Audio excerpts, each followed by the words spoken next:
Welcome to My Life Chassidus Applied, episode 574. This program is dedicated in honor of our dear friends, Isaac Weiner and his wife, Bonnie Rosenberg, with gratitude and heartfelt blessings on their wedding anniversary. Mazel Tov. So we are in the early part of the month of Teves. In this part of the world, this hemisphere, it's a dead winter, cold winter. Reminds me of when President Shazar, president of Israel, came to the Rebbe in 1966. It was Purim. It was a very cold night. And we have a recording of it. And he tells the Rebbe in a very beautiful and poignant Yiddish. He says that by us, translated, even in our coldest regions, it doesn't come to the bitter cold, the chilling cold of here in New York, by you. And the Rebbe responded to him, in order for a neshama to come to this world and warm it up. So, even in one short exchange like that, you had a tremendous lesson in life.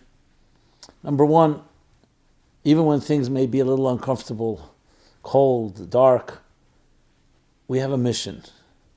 We have a mission. The mission is to warm it up. No matter what the challenge, no matter what comes our way, we're always proactive. And secondly, it's also an attitude of learning from everything in life. That no matter what comes your way, there's always a lesson. There's always a lesson. Just a way of looking at things. Being that it's very cold nowadays in New York, I just remind myself of the story, thought I'd share it. And that is already Chassidus applied.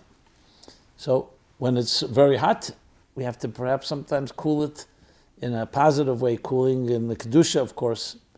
And when things are very cold, our job is to warm, to illuminate everyone around us, including ourselves. Famous expression that when it's cold, don't be a tzaddik in pelts, a tzaddik in a fur coat, which means you put on a fur coat and you yourself are warm. But also light a fireplace so others can also be warm. Everyone is warm. So that's just an opening message in general these winter months.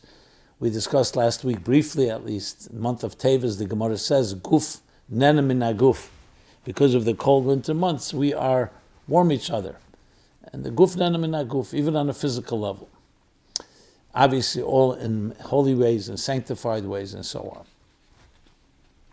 With that, we will address some of the timely topics, as is our custom. This week is Asarah B'Teves. On Tuesday, it's in parsha Vayechi. This week, lessons from that. And of course, also timely questions that keep coming in. I just had the opportunity to go back to questions all the way from the beginning of when My Life Chassidus Applied began, just to see are there questions that remain that never answered. And I found a few actually. And we'll include them as well. And this is a good opportunity for those of you who have been part of this program all these years. We're talking now, it's at least 13 years, I believe. I have to count exactly, but we are already episode 574, so you can figure 50 a year would be 10 years. So it's probably 11 years. I have to look up exactly when we began. And thank God, I never expected that it would continue so long, but it's your questions that feed this program.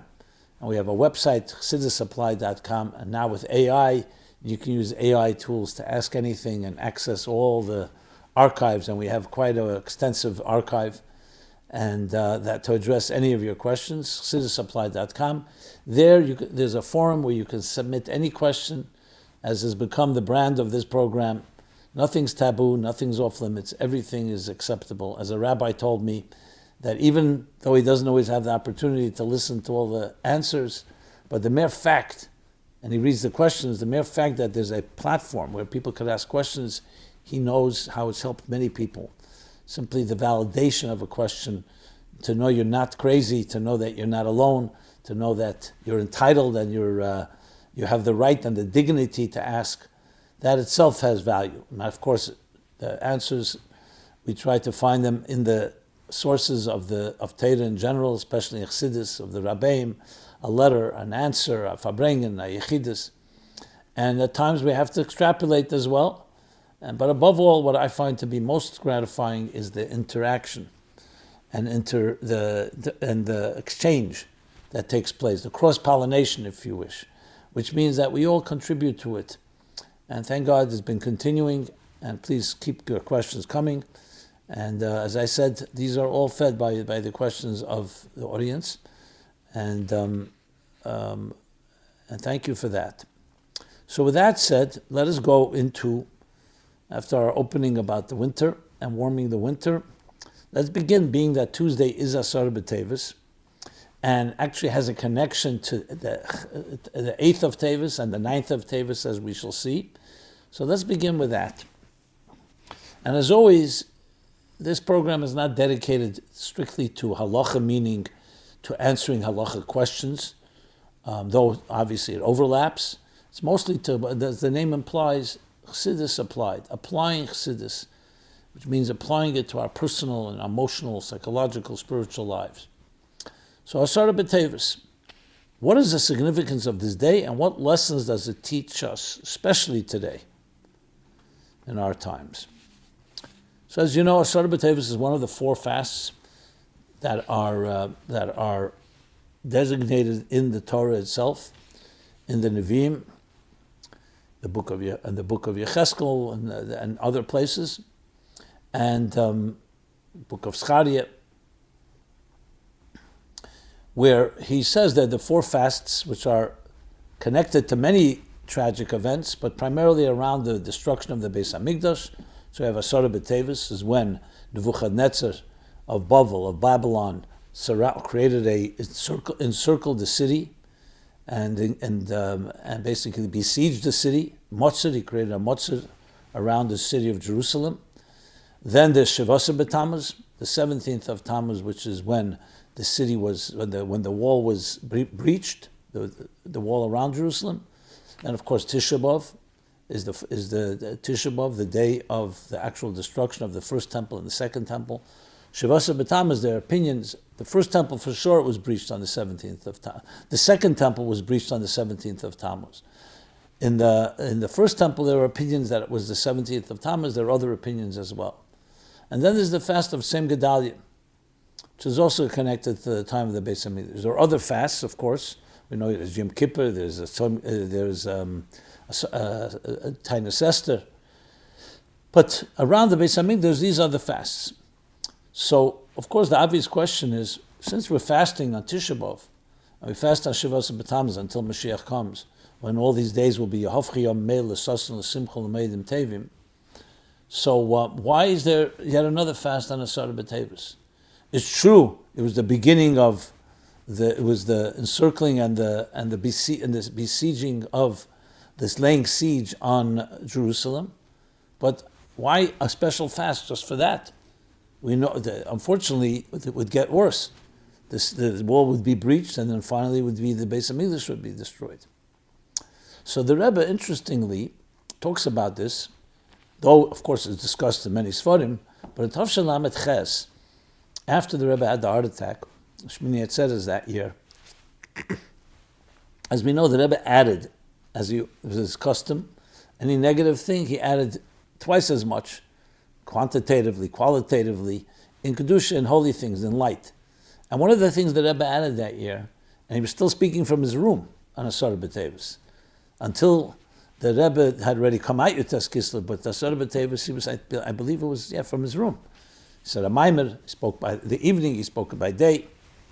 So one of the things the Rebbe began then was the Divrei Kfushin. It was a custom in the olden times that the rabbi of a community would speak Divrei Sederus, especially on a fast day, in order to awaken, to inspire, to make people more accountable, more conscious, introspection. So the Rebbe began, and one of the things he spoke about, that Asarah B'Teves, which today is published in an edited Sikha, the Rebbe edited it quite extensively. It's printed in the Hisofis and additions to Likutei Sichos, volume 20, in the back. one of the things he speaks about Asarah B'Teves, which is an interesting avodah. The avodah says, avodah was one of the middle-aged codifiers of law. He wrote a sefer called avodah, where he goes through the different prayers and different customs through the year. And when it comes to Asarah B'Teves, he says that because it says be'etzem hayom hazeh in the pasuk about Asarah B'Teves, be'etzem hayom hazeh is the same expression used by Yom Kippur, be'etzem hayom hazeh, that we learn like a gzeira shava that Asarah B'Teves has in it an element that is as strong as Yom Kippur. And what is that? That if it comes out on Shabbos, we know Yom Kippur is the only fast. Even Tisha B'Av is pushed to Sunday. It's still a 24-hour fast, but it's not on Shabbos. Shabbos is more powerful than Tisha B'Av. Yom Kippur is more powerful than Shabbos. Shabbosin. But because by Asarah B'Teves it also says be'etzem hayom hazeh, we learn from that when if Asarah B'Teves would come on Shabbos, it would be Deicha Shabbos, which is why when Asarah B'Teves says Friday, we fast on Friday, which also is an exception, because Friday goes into Shabbos. Obviously, you stop the fast before Shabbos begins, but it's still on Friday. And this is one of the reasons that in the Luach, in the calendar, the Jewish calendar, we made sure, the sages made sure, the ones who made the calendars, that Asarah B'Teves should never be on a Shabbos. So we never have this dilemma. But hypothetically, if it was, it would be more powerful than Shabbos, which makes the question even stronger. Asarah B'Teves is not the destruction of the temple. Asarah B'Teves is the siege laid by Nebuchadnezzar around Jerusalem. And yet, it's stronger than Shabbos? Deicha Shabbos? Hypothetically. And the Rebbe explains a few points. I'll make 2 points. Number one, that in Yiddishkeit, in Torah, when you want to look at a problem, you don't begin when the problem becomes obvious. You begin at the root of the problem. You know, think of it like, God forbid, an infection. You nip it in the bud. You don't wait till it festers and say, oh, but now we have to deal with it. As soon as there's a little flaw, a little blemish, address it. As soon as Nebuchadnezzar laid siege around Jerusalem was the beginning. Obviously, if he didn't have done tshuva, things would have been reversed. But unfortunately, that didn't happen. So when you look back now, it all began with the siege. If Hashem didn't want the Beis Hamikdash to be destroyed, then Nebuchadnezzar would never have laid siege to Jerusalem. The fact that he could even get to that point tells you that something was wrong. Then, of course, it would escalate. But the point is, the beginning, you have to always address the root of an issue. And what is the root of the issue? Not the attack on the Beis Hamikdash itself, or even the breaching of the wall. Just besieging the wall. What does the wall represent? So technically what it represents is, let's take in time of war, why do you have a walled city like Jerusalem? Because special cities, capitals, powerful cities, important cities, where the king lived and so on, were walled. It was a form of protection. The wall had gates, obviously. They can get in and out. But the wall was an added form of protection. All the cities that were open were more vulnerable. What does that mean in Avodas Hashem? Asru siyag l'Torah. Torah is so precious that our sages created a wall. They created a fence, a gate around Torah. So when there's a certain issue, instead of saying, "Oh, I'll only address it when someone is about to transgress mamash a mitzvah sesed daraisa or mitzvah leisaseh," no, you create gates, you create protection, protective layers. You see this everywhere, even in physical war. You don't just leave everything open. You create all kinds of deterrents and all kinds of decoys, even. But most importantly, you create layers of protection that if they pierce the first one, you have a second one and a third one. That's how battles are fought. And especially when it's around something very precious, you need the most layers. You need the most boundaries and barriers. That's what it represents. Yerushalayim is Yiras Shalom, complete faith, complete reverence. Around Yerushalayim, around complete reverence, in a world like ours, you need to have a wall. Or walls. So you don't wait till the wall is breached or the wall is even besieged and surrounded, as soon as you see the enemy is coming to the wall, you know that there's something has given, something has broken. And it would not have been possible had the Yidden been in a complete state of Yerushalayim. So Asarah B'Teves is the beginning. It was where the infection began, so to speak. And that's why it has such power. That's why we fast, and that's why it has the power even more than Shabbos, because it's Deicha Shabbos should have come out, hypothetically, because of that element. Be'etzem Hayom Hazeh of Yom Kippur is because the Torah says so with all the milas of Yom Kippur and the power of Yom Kippur. But Asarah B'Teves has an element of that as well. So what does it teach us? It teaches us about how to live our lives. When you love someone, you don't wait till someone attacks them, God forbid. You surround them with layers and layers of protection. Look how we protect our children. Look how we protect vulnerable or fragile situations. Look how the human body is that way. The most sensitive parts of the body are surrounded by layers, by whether it's muscle or nerves or flesh. And God forbid, during time of surgery, you have to have an absolute sterilized environment, because a little infection in that sensitive place can be very dangerous. Because the more powerful something is, the more protection it needs.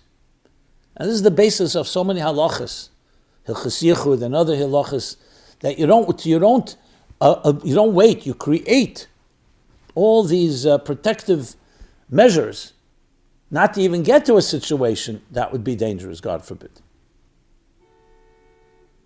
The Rebbe also says medayik that v'samach melech Bavel. The word is v'samach. Now the samach is an interesting word. Samach also means to support. Samach melech Bavel there means that he laid pressure, he laid siege on Jerusalem. But v'samach also means when you say smicha, when you support something, when you hold something up. Because the samach in the negative can become a samach in positive. So we strengthen the siyagim, the walls around our lives.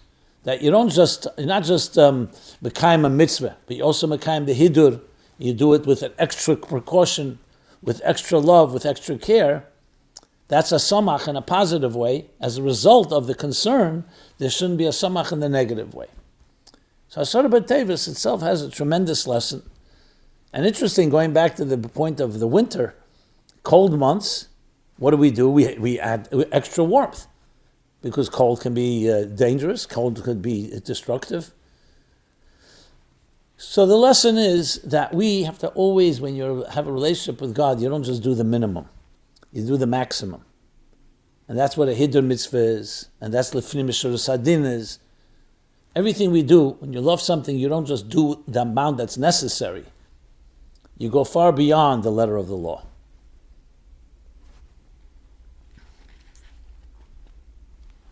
So what is the lessons that it teaches us, especially today? Well, when you look around, what has been breached? What do you see breached today?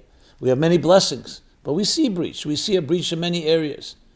Whether it's technology that is eliminating boundaries and people need to have safeguards of what they watch on their phones. Whether it's they're living in a free world where you have literally every opportunity your way. There are many areas today that are very lax, that need an additional concern, an additional support. Our children are exposed today to winds that have not blown in the past.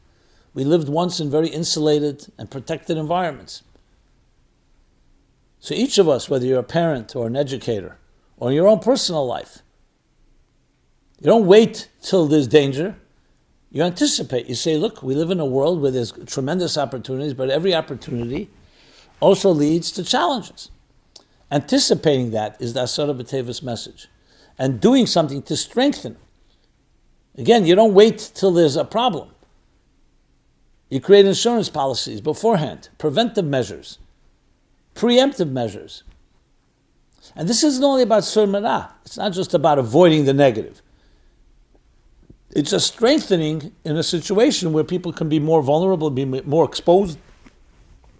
And this is true. This is exactly what every insurance policy teaches you. Don't wait till something happens. Take out an insurance policy.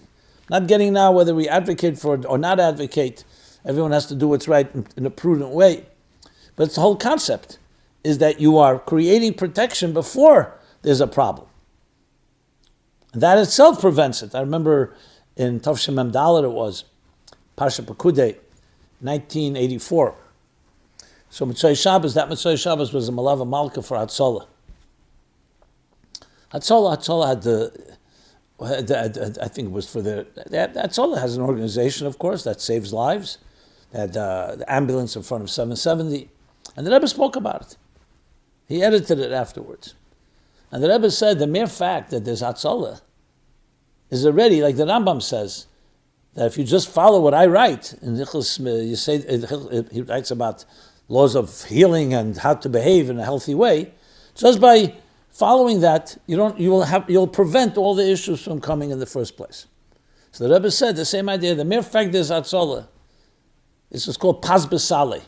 You have your bread in your basket, that already prevents that you will need to use it. And then he added even more so when you see an ambulance in front of the shul. So you don't that alone prevents that you'll never have to use it. So that's the idea of Asarah B'Teves, creating an environment that is so saturated with health, with light, with love, and so on, that automatically preempts so many things. And I can tell you without question, today, with the challenges that we face, and you see problems in personal lives, families, marriages, and so on, how much of it could have been preempted if things are done right in the first place? I'm not pointing fingers here, not blaming anyone. But if you put extra effort in showing love and unconditional love to your children, and every morning, Meida'ani, you say with them, thank you for returning my neshama to me. And you teach your child, you have a neshama. And your neshama has a special shlichus. And say it with kavanah and intention. These small things, they're not so small actually, but these consistent efforts that are not dramatic necessarily prevent so many things that can happen later. If a child is infused with confidence, with self-respect, with dignity, and definitely not the opposite of them being invalidated and not nurtured, criticized, judged. If a child is reinforced with all those positive messages, you can't imagine what kind of strength that gives the child, that when the child goes out into the world, they're now armed with an arsenal of confidence, knowing someone believed in them, knowing Hashem believes in them. They have a shlichus in this world. So there are many things in life that can be done in that preventive and preemptive manner. That's Asarah B'Teves. Obviously, there's more to say on this. Ten l'chochem v'yech kameid. The expression goes, the Rebbe often would say it, give wisdom to a wise person and they'll turn it into more wisdom, because they will be able to, Maven Dover, Metech Dover, be able to derive other points and add to it and embellish on it and develop it and flesh it out. Does this fast day commemorate other sad events that happened during this period? Yes, it does. So, of course, the main thing is the matzah, like we spoke about, Samach Melech Bavel. But we find as well, Sifrei Halochem, that there were other fast days on the 8th of Teves and on the 9th of Teves. On the 8th of Teves was a fast day designated by the sages because it was the day when the Greek king decreed that the Jewish sages should translate the Torah into Greek. And it's considered, it says, Kiyem, it was like Kiyem she Asabah Egel. It's compared to the day when they built the golden calf. So a fast day was designated. They did it. And a famous story, we're told, that they all made the same changes, but he's put them in 71 sages in different rooms, and they all made the same changes because he didn't want them to conspire to translate it not the way it should be, authentically. So it was a fast day designated. And the 9th of Teves was also a fast day designated for the passing of Ezra HaSefer. Ezra, who led the Jewish people after the destruction of the first temple to build the second Beis HaMikdash. So it was the day that he passed. So it was also considered a sad day. Now, for various reasons, the Chachamim, and after a while, they all rolled it all together and included it into Asarah B'Teves, which comes after that. Now, there's a lot can be said about what's the connection between them and why not keep them separately and what was the original reason you fasted. So I'll just share a few words about it, since we are in those days. So, of course, the question is, why was translating the Torah into Greek considered a tragedy? So there's actually a powerful, fascinating sikha from the Rebbe on the topic. It's printed already, I believe, in Chelik Chof Aleph, I believe in Shmois. I remember when the Rebbe said it, because I wrote the Fabrengen, actually, Shmois Tov Shem Mem. Very, very complicated, but powerful, powerful sikha. And the point is, the Gemara doesn't say, it doesn't say the translation of Torah into Greek, Yevonis, was Kecheta Egel. It says, Kiyem She'osa B'He Egel. Which is strange. Why? What does it have to do with the day? Who cares about what day it would happen? The sin was the sin of the golden calf. Because the Yem She'osa B'He Egel itself could have gone two ways. When they came to Aaron, the Jews, they want an Egel, he pushed them off. He tried to delay it because he knew Moshe was going to come back. They had miscalculated. Bottom line is, and then the day would have become a day of Yom Tov. So why is it a negative thing? Because it was a day that created a question mark. Is Moshe coming? And the Jews thought he wouldn't, and that's why they wanted an Egel. From Aaron's point of view, Moshe was going to come. The same thing with the translating into Greek. The actual translation of Torah into another language, I mean, if it's a bad thing, why do we translate Torah into any language? English, Russian, whatever language it is. Because that's a good thing. We actually know that Moshe himself translated the Torah in Shivim Lashon. By Hei Teves. 70 languages. So why is suddenly this is a day, a fast day, it's considered a tragedy? Because the potential when you translate something is you lose its integrity. And translation could be lost in translation. It could be abused. It could be misused. We don't know what the Greek king's intentions were or others' intentions. So in a chanami, someone who knows how to translate properly will make sure to preserve its integrity. However, but the potential is there. Like the potential would happen then. The kavon of the Egel Hazov was they had intentions, it speaks in Sfarim, they had positive intentions, but it turned out into the negative. The Rebbe actually brought that as a story also with the Alter Rebbe. Famous story there. It was that the people were, some of the Chassidim were asking questions whether what the Maggid was doing is correct. Because Chassidus was primus atera, very precious, and now everybody's learning it, and people won't appreciate it. And what happened was they were sitting and having a conversation, and a blettel chassidus fell on the floor, which was like seemingly like a sign. You see, they're not appreciating it. It's on the floor, and that's when the Alter Rebbe gave his famous example and moshel of the child of the king who got ill, and they couldn't save him until some doctor said maybe if you crush the most precious stone in the king's crown, and you mix it with water, that may save his life, even though he was in a comatose state, and you had to get just a few drops into between his clenched teeth. And the king said, what's the question? Of course, it's my son. What do I need this whole throne and the crown? My son is not going to live. And the Alter Rebbe said, the time has come that the Jewish people were in a state of isalfus. Yisrael was isalfus in a comatose state. And primus ater is the precious stone, and it's true, some drops will fall on the floor, alluding to that page, but it will save the Jewish people. So there is, when you translate, you have a risk. When you start bringing it down to people who may not be on the highest level, and Yerushalayim, and they're learning primus atera, the Kesed HaMelech, the most precious stone, just like the translation of Torah into other languages, can be a nikas achitzenim. Something negative can come out of it. So it's only kiyem she'osa b'he egel. But it can be turned into something tremendously positive, because then you can bring Torah to people who you've never been able to bring to. Ezra Sefer, I think, is understandable, self-understood. He was the tzaddik of the generation, the nasi of the generation, and he rebuilt the Beis HaMikdash. So his passing was considered to be a very, passing of every tzaddik, but especially Ezra. But at the end of the day, it's all now part of Asarah B'Teves, even though the primary element of Asarah B'Teves, what the pasuk says, V'samach melech Bavel. Is there a connection? You can find a connection, obviously, because just as the besieging of Yerushalayim was meant to wake the Yidden up, and it could have turned into a positive thing had they done Shuvah, and then the siege would have stopped, and it would have been only a positive support, as we discussed. Similar to Yom Shel Sebei Egel, similar to the translation of the Torah into Greek.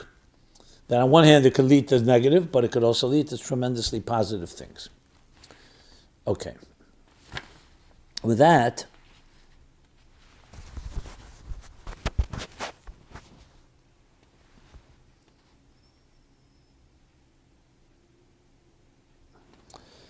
let's talk about tragedies. We're still in the wake and still in the shock effect of events that happened the first night of Hanukkah in Sydney and Bondi Beach. And so people have continued to write about it. So I felt I think it's still worthwhile. So obviously we'll never forget it, but still not something we should just move on. I want to read a few comments that I think are also inspiring in a way. And also reflecting, again, as I said at the beginning of this program, it's your program, it's not my program. I'm the MC, but the program really belongs to all of us, and people are writing about this, so I feel I have to read some of these writings. So let me just read a selection of two. They're not so short, but I think it's worthwhile reading. Sydney tragedy. So someone writes, can I just vent and express my anger and frustration? Well,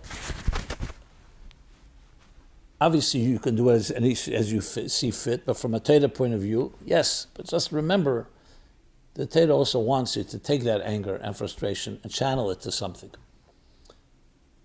But like when a child cries, a child's allowed to cry. Hashem will have compassion. So the fact that we cry out and we're frustrated or worse is very natural. And not to Hashem, who should we cry to? So one person put it this way: God should learn from us and take inspiration from us. With the latest tragedy, we just add to all the previous ones that have happened, whether it's national or personal, and there have been both in those categories where a lot of people are in the same boat when it comes to it. There are questions and anger such as where is God and how can we call God compassionate and mercifully, etc. The venting and anger can go on and on. I'm sure you will repeat what you have said, that what you are doing positive. What are you doing positive to channel the anger into positive? And to this I say the following: God is infinite, and all of us are finite. God is 100% perfect, and I am not so perfect. I have my issues in the grandeur of things. How could I complain, get angry, and judge something way bigger than me? I could go on, but at the end of the day, God knows best. What I am doing about it, I will tell you. I am a simple person, a nobody, and definitely when it comes to God, an absolute nothing. But this absolute nothing, nobody, notwithstanding the anger and questions, whether personal or national, still talks to his Creator, runs with happiness to do his commandments, learns his Torah with happiness, and tries to be a decent human being to others. And I'm sure all of us do the same. The infinite, awesome God, who knows better than us, should take a cue from us and do the same. I would say we have all proven ourselves to him. We have come a long way. We are more deserving now. No comment. Speaks for itself. Another person writes, Bondi. This year we have witnessed events. Well, I would title this, after all the pain and anguish, I want to also voice my pride and hope God feels the same. This year we have witnessed events that have shaken us to our core.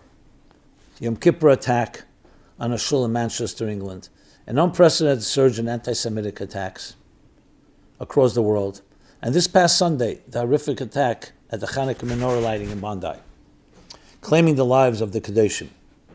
As Chabad and Shluchim, the sense of being untouchable, quote unquote, was shattered beginning with the Mumbai attacks in 2008. That tragedy profoundly sobered us, But it did not diminish our light. If anything, it clarified our mission. We awoke Sunday morning to the devastating news from Bandai, the first night of Hanukkah, in the very first time zone in the world, to celebrate it. While much of the world was still in Erev Hanukkah, the Rebbe's Mitzvah Hanukkah, the most public and visible expression of Jewish light and pride, was attacked by forces of evil and darkness. It was a direct strike at Yiddishkeit in the open street. An attempt to extinguish the eternal flame of the Jewish soul. What could have shaken us more deeply? We were crushed, we were stunned, yet fortified by over 2,000 years of Golus, and strengthened by the Rebbe's directives and brachas. We did not retreat, not in spite of the darkness, but supercharged by it. We came out every single night and lit the menorah in public spaces. Communities joined in growing numbers. Municipalities, cities, and government officials showed extraordinary support. A clear and unified message rang out: the light of Yiddishkeit will never be extinguished. Over the past 2 years, we have endured pain unlike anything since the Holocaust. And yet, we have also witnessed something extraordinary. Yidden stepping forward openly and proudly, many in ways that contrasted sharply with their past attitudes.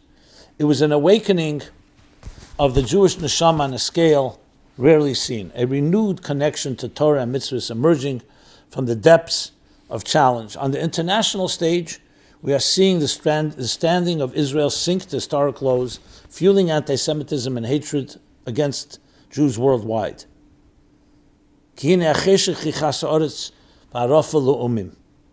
It is not unreasonable to suggest that had October 7th been addressed swiftly and decisively in alignment with Torah principles, much of the anti-Semitism we face today, and perhaps even the tragedy of Bandai, might have been prevented. But hindsight is always clearer than the present.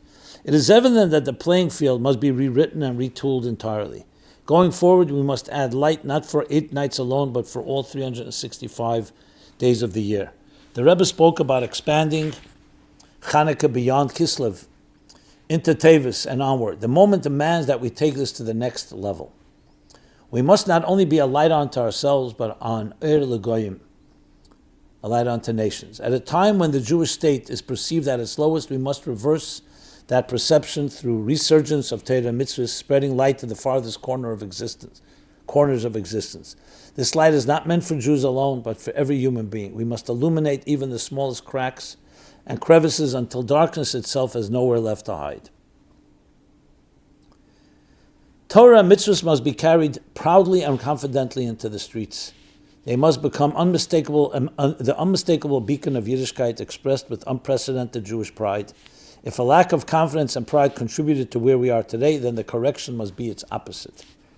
As was acknowledged at the President's Hanukkah address in the White House, the landscape has changed. The U.S. government is not what it was 15 or 20 years ago.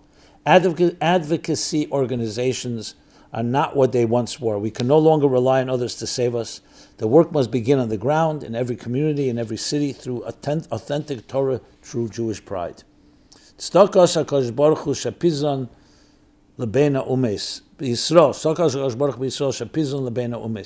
next frontier is right where we stand, Beina Umes, between the nations. The Kadeshim were taken from us. According to Beis Shammai, the first night begins with 8 lights and diminishes thereafter, corresponding to the Pareh HaChag, which begin with 13 offerings and decrease over the days of Sukkot, representing the 70 nations. Yet we have proven once again that Beis Hillel is our path, regardless of the Karbonis, Rahman al-Islan, not diminishing but increasing light. We will add light without hesitation or calculation until the ultimate illumination, the light of Moshiach, when v'holchu goyim le'erach u'melachim le'nega zechecha. Okay. And finally, in the aftermath of the terrorist attack at the menorah in Bondi Beach, more Jews than ever all over the world showed up to public menorah lightings to defy the evil of the terrorists that wanted to increase darkness in the world. And in today's troubling times, with an increase of anti-Semitic attacks, anyone who attended a menorah lighting was doing so with a mesirus nefesh, because nobody knows if there are more evil maniacs out there planning attacks, God forbid. So there, I publicly declare that due to the mesirus nefesh we all displayed over Hanukkah, In order to increase light and reveal God's presence in the world, Hashem must immediately respond by sending Moshiach and revealing the third everlasting Beis Hamikdash, because by our actions we have proven we are worthy and ready. Amen to that. And I appreciate the words, and I read them in full because it speaks for itself as well.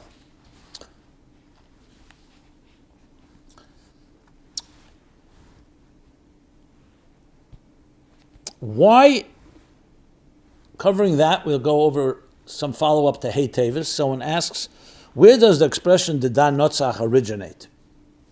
Well, it's a medrash that the Rebbe quoted of a community that heard negative news, but then they got the news that didan nitzachaya, that we will be victorious. And the Rebbe used that for the court case, didan notzach, a nitzochen. As we know, it was much more than just a personal matter. It was a global matter. It was about what a Rebbe is, what Chassidim are, what the Sfarim are. And we discussed that last week. But someone asked that question.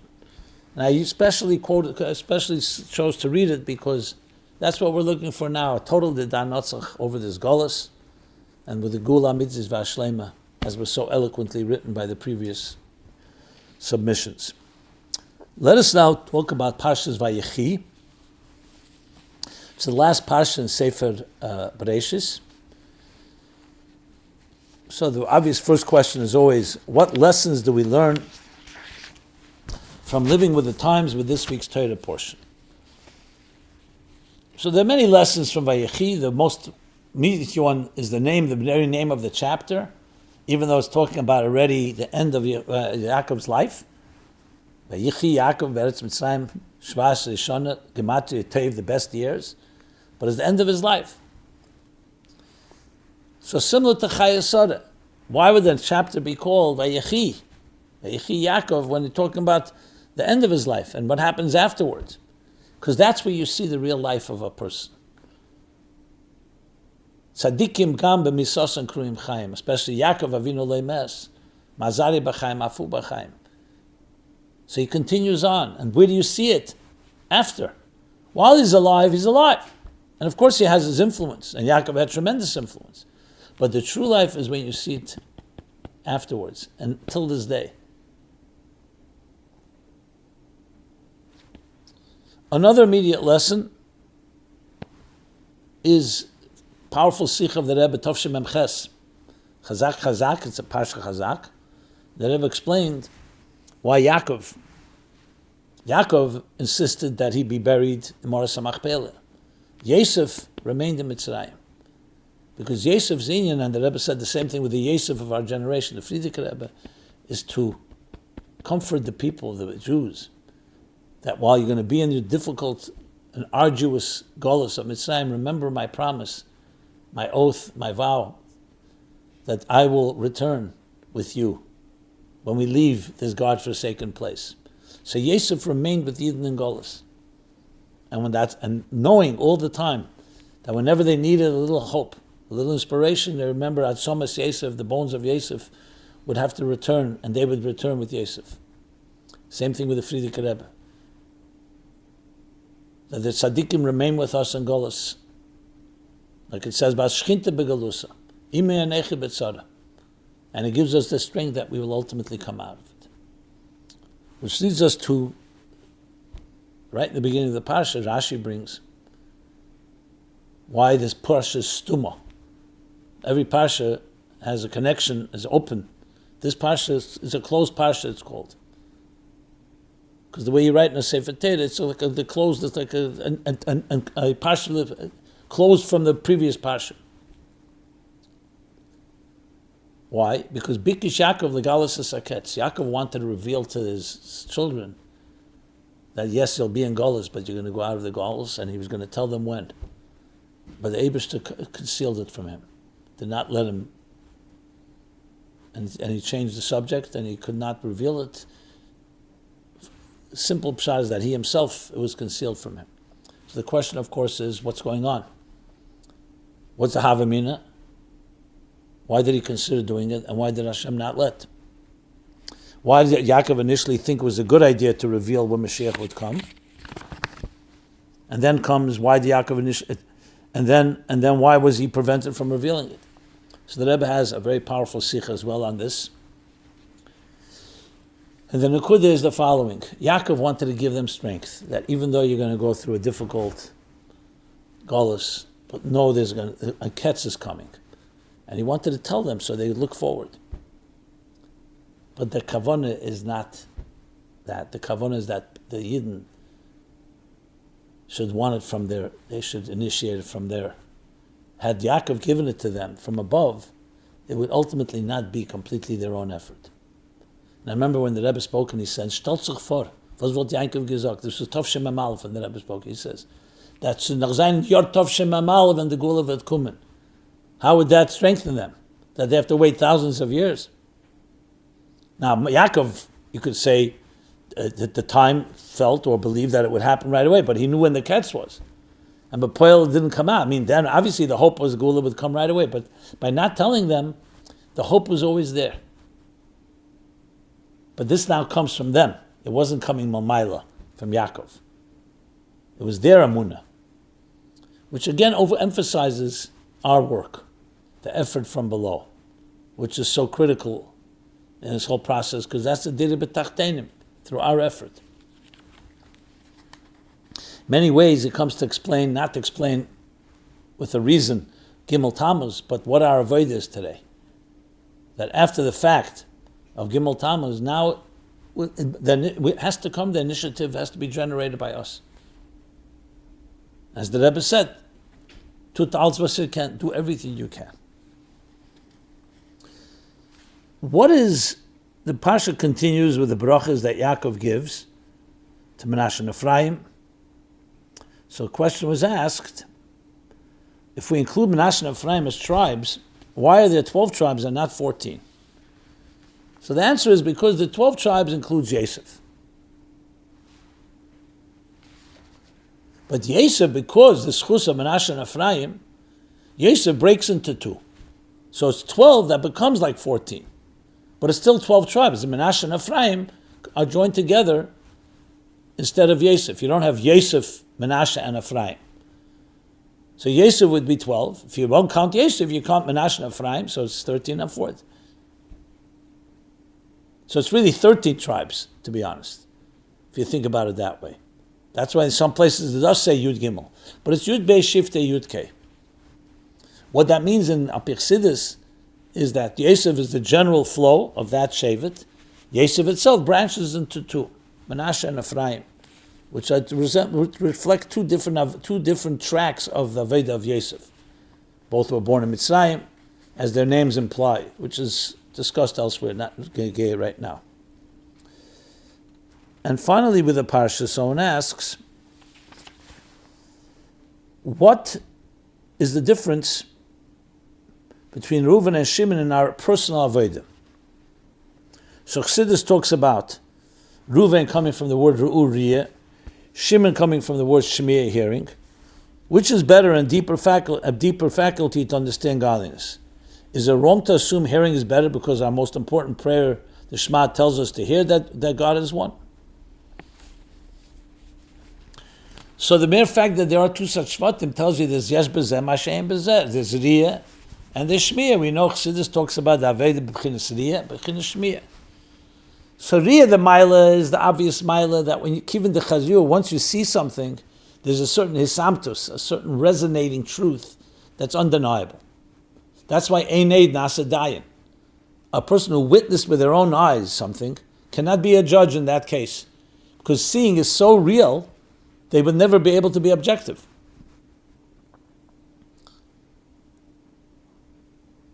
So that's why they have to be a dayan that didn't see it, and now they listen to Eidim who say what they saw, and they provide testimony and evidence and so on. On the other hand, Chassidus explains, Shmiya has a mile over Riyah.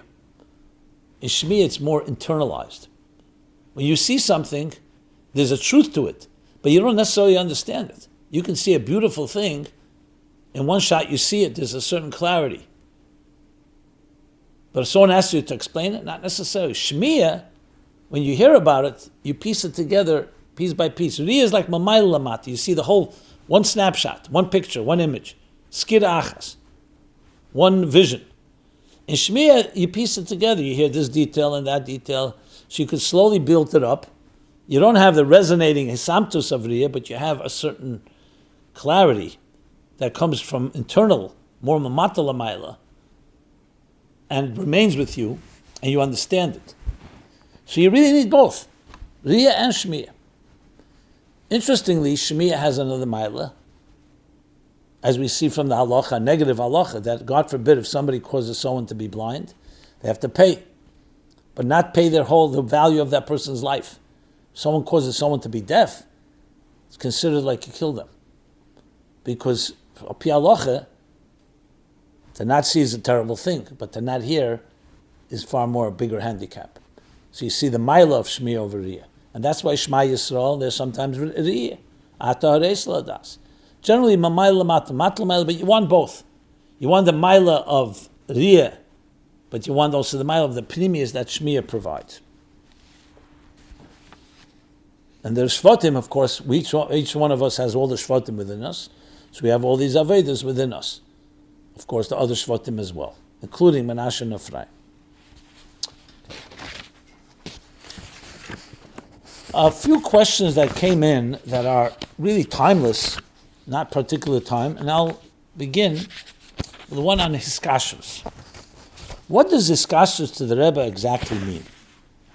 Rabbi Jacobson, I struggle with understanding and often also with the feelings of what it means to have hiskashrus to the Rebbe, a term that's used in these circles. I often feel somewhat alienated and even intimidated by the enthusiasm displayed by many chassidim who find parallels of meaning and inspiration in the person of the Rebbe. Hiskashrus, as explained by the Frierdiker Rebbe, of learning the Rebbe's Torah and following the Rebbe's directives and association with the chassidim, etc., as illuminated in Hayom Yom, is all very well, but I have no unassailable apprehension that a true bond exists between myself and the Rebbe. I've been to Farbrengens with the Rebbe, Yichidusim Klalim, general Yichidus. I've received letters from the Rebbe and dollars from his holy hand, have visited the oil on a number of occasions. Being told or cajoled or persuaded by others has not concretized this for me, and it still remains in the realm of theory. And although I am fairly convinced, which seems a contradiction in terms, that writing to the Rebbe and asking and receiving blessings through the Rebbe and following directives and learning the Torah of the Rebbe have tremendous value, I remain aloof from the existential core of what the nature of this relationship is. I'm not asking for signs, but looking for clarity on this matter, for without it, it is as if I'm wandering in the dark and prone to periodical feelings of disconnect. Okay. So it's a very good question, and especially because the word is used a lot in our community, in the Chabad community, in our schools, at home. Hiskashrus zum Rebbe. And as another questioner asks, which I'll address afterwards, can it be imposed and done mechanically? So for some it becomes like a mantra that this is like almost a dogma. But let's translate what it means and its power and its value. Mekusher, to be a mekusher. So of course it's based on, look in Perek Beis of Tanya, that says v'dofka bay, l'dofka bay, to bind, to connect yourself. And Chazal say to the Talmidei Chachamim, because by connecting to them, you're connecting to the Torah, which is Hashem. So it's really about connecting to Hashem. It's not a connection to a human being per se. The same reason you stand up for your teacher, like you stand up for a Sefer Torah, because he is carrying the Torah that he taught you, not because he is a greater person. Only one entity is great, Hashem. But tzaddikim, Talmidei Chachamim, those that taught something to you, they are carrying that greatness through them. They're a channel, transparent channel. So the idea of hiskashrus, like when it says, Vayiminu biu ba Moshe Avdi, af Bakriyas Yamsuf. Why Moshe Avdi? And Mechilta says that someone who doesn't believe in Moshe is like not believing in Hashem. Not chas v'sholem that there's, God forbid, anything comparable. Is because Hashem chose Moshe as the person He's sending as His shliach. If you don't accept Moshe, you're not accepting Moshe Kibbutz Torah Sinai. The Hashem choosing him to give past the Torah. So let's make that clear. But what does this hiskashrus mean? Hiskashrus means, in simple English, devotion. Total devotion. Friedrich Rebbe writes in a Maimer in Sefer Mamorim Yiddish, translating bittel, he says bittel is Übergegebenkeit. Devotion, dedication, commitment. Koyach bittel, the craft, the art of dedication. You find this example, it's only an example, but the Rebbe brings the example of a soldier. Kabbalah sale in the army, in the military, is critical. It's complete devotion. There's no room for question and so on. That's not because there's no individuality, as I'll discuss in a moment. That's because when you're connected to Hashem, and you're connected to what Hashem wants, it's a total thing. So hiskashrus is not just listening that the Rebbe said, do this, do that. It's a complete connection to the Rebbe and the Rebbe's inyanim, because the Rebbe is completely connected to Hashem, so it's really a connection to Hashem. So think of it that way, hiskashrus to the Eibishter, and to the Eibishter's Ratzon, the Eibishter's Shlichus, and to the Eibishter's Shliach. That's what it's about. Now this is something a person has to work on personally. Let's go to the next question. Can it be imposed and done mechanically? No, you can't. I mean, there's always doing something simply like an automatic pilot. But the kavanah is that it should be something you feel, something you love, something that you really understand the value of it. But the same thing with Eibishter. You could say, mitzvah sanoshim elamada. Of course you can do it mechanically, but it's not what Eibishter wants. He wants you to do it with passion, with pnimius, with chayis, with vitality, dynamic. But you have to understand the Rebbe as a shliach of Hashem. It's not just some type of connection to an individual. You're connecting to Torah. You're connecting to a mission. You're connecting to the Deir Ashvi, that the Rebbe leading this seventh generation, the Eibishter sent him to bring Moshiach and Geula, to all of us to bring Moshiach and Geula through our avodah.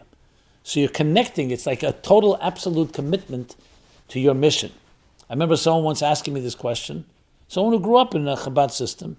He says, I don't believe in this absolute connection. I said, I knew in business, he's absolutely connected. I said, how about in your business? He says, that's my business. My business, of course, 24/7.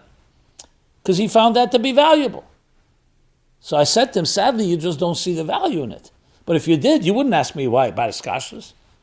So hiskashrus is a result of seeing the value that I'm all in. This is my life. This is my mission in life. It's like being hiskashrus to the mission that Hashem sent you to this world. What could you be more connected to? And the Rebbe is telling you what that mission is.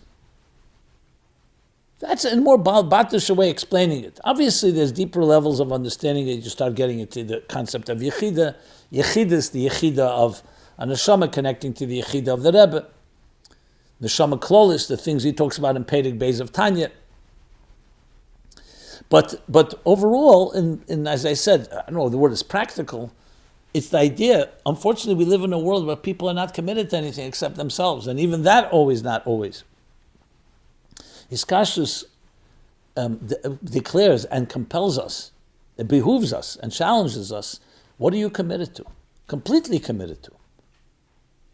Just like the Rebbe is committed to his shlichus. That is true hiskashrus amitis. That's why the Friedrich Rebbe Taka says, not just hiskashrus to the person, it's the hiskashrus to his Torah and to his directives and his connection with Chassidim. It translates into action. A soldier in the military says, I'm connected, but he's not doing anything about it. So hiskashrus has to translate into a real commitment that has practical implications and practical actions. Okay. Then finally, the question is, does it leave room for individuality? Absolutely. You could ask the same question. Does Torah leave room for individuality? Does God leave room for individuality? Yes. But individuality, not just do whatever you like. Individuality, to use your unique soul, your unique skills, your unique talents, and indispensable ones to fulfill your mission in life. So commitment, going back to the example, when you're committed to a person who's committed in his business, he's using his talents. Even though you could say the business controls him, it's not really true. Yes, the mission controls what you're doing, But you're using your individuality and you've committed to it because you know this is the best way to actualize. So if you say individuality to do whatever you like, whether even if it's nonsense or even things that are completely, basically, don't go against the very mission of your life. When Hashem asks Adam Arishan, Ayeka, where are you? Where do you stand? Are you living up to your calling? Have you betrayed your own self, your destiny? So we're talking about your individuality ultimately is being fulfilled because you're fulfilling the mission for which your soul came to this world. I'm sure we'll talk more about this. There'll be probably other questions and so on. There's some other questions that came in. And I'm just looking at the time to see what type of time we have.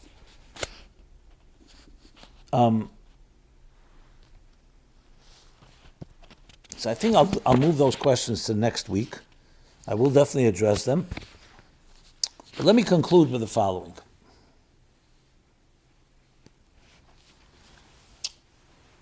We live in a world of 8 billion people. And it's easy to start thinking, what can I already accomplish with my life? I'm one grain of sand on a beach with trillions of grains of sand. Doesn't make any difference. Yiddishkeit teaches us, Torah teaches us, Chassidus teaches us. And this is ultimately what a Rebbe comes to tell us. That you are absolutely indispensable. You're not just one more grain on a beach. Your life, your decisions,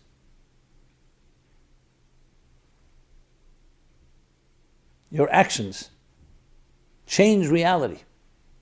If you don't do what you have to do, something is missing. And if you do what you have to do, something is contributed. That changes everything. You may see it, you may not see it. Hiskashrus, in the ultimate sense of the word, is really coming to teach us the indispensability. It's the exact opposite. People think, Ayn Rand talked about individuality, Atlas Shrugged, Fountainhead, absolute individuality. But that's an individuality about ego, about self. We're talking about individuality that is indispensable, that can only come from a divine place, because everything in this world is dispensable. It's not about an ego trip. It's not about feeling self-confident only. Is that you are absolutely necessary because the one and only one that is absolutely necessary put you here. You have a piece of atzmus, mitziyusim atzmuse within you. So it's the ultimate empowerment to recognize that power. Because it's basically giving you all the strength that you need. So it's an interesting mix of bittul, at the same time total individuality. And it's habahatalia, it's interdependent. The bittul is what connects you to something that's eternal, and that eternal now shines through you. And you, the individual, are absolutely necessary. So not a bittul that annihilates you. It empowers, it enhances. It makes you much greater than you could have been on your own, had it been only your own faculties. So it's actually a way to become the greatest, not to become another cult member, as some people think of it, or another herd mentality, God forbid. That is not really hiskashrus. Hiskashrus is that you recognize that you, with all your unique strengths, are makusha, you're connected to a cause that's greater than yourself. A cause that comes from Hashem himself. And that you are absolutely necessary in this life, in this world, in this generation, in this time, in this world, with all that's going on now as we conclude the year 2025. We're already in Tavshin Pei Vav. That you can make an absolute difference. Because you're not just an observer, you're a participant in the unfolding drama of your life, and your destiny, and the destiny of the whole world. In the words of the Rambam, one ma'aseh echad, one good act, one kind word, one beautiful thought, brings true v'atzola, brings salvation, redemption to the person and to the entire world. and especially your Futza Ma'anesecha Chutza, which brings Osei Marda Malka Mashiach. This has been My Life Chassidus Applied. We're here every Sunday, 8 to 9 p.m. Be well. This program is brought to you by My Life, Chassidus Applied. Please help us continue our programs. Make even a small contribution at chassidusapply.com/donate.